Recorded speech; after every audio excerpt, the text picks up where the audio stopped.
તો જય શ્રી રામ બધાને મારા નવો લોકમાં તમારું સ્વાગત છે. તો મિત્રો આજે આપણે જવાનું છે આવળ માતાજીના મંદિરે. તો ચલો આપણે જઈએ હવે આવળ માતાજીના મંદિરે.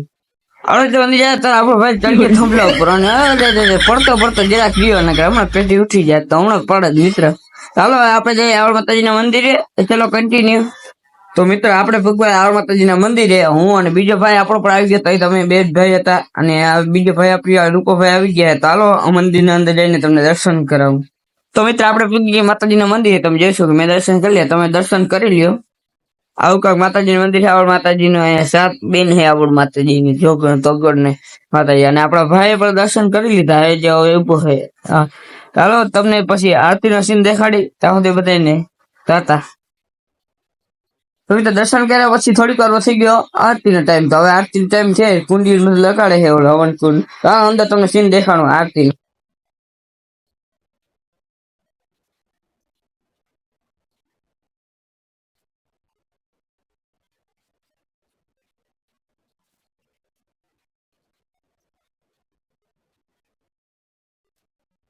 તો મિત્ર આરતી થઈ ગઈ. આપણે અહીંયા બેસવા આવતા રહી કારણ કે હમણાં જમવાનું થઈ જાય બે છોકરાને પછી આપણે જવાનું ઘરે.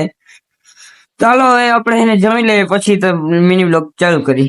તો મેં તો જમી લીધું છે અને હવે મિની બ્લોગ પાછું ચાલુ કર્યું હોય. આપણે તો આપણે ઘરે જઈને મિની બ્લોગ એન્ડ કરી નાખીએ કારણ કે ત્યાં હાલીને જવાનું છે એટલે તો ઘરે જઈને એન્ડ કરી નાખીએ. તો આ મિની બ્લોગ આપણે આ જ એન્ડ કરી નાખીએ. કોમેન્ટ કરતા રહેજો. કાલે આપણે આવી જાય બ્લોગ અને આખો બ્લોગ જોવા માટે તમે નીચે લિંક આપી દઈ બાયો ની અંદર. તમે બ્લોગ આપણો આખો જોઈ આવજો. એમાં ના આવે ને તો આઈડી ચેક કરીને જોજો. આપણે યાદ આવી જઈએ અને કાંઈ મિની બ્લોગ અને ડેલી બ્લોગ મૂકવાના થાય છે. મિની બ્લોગ અને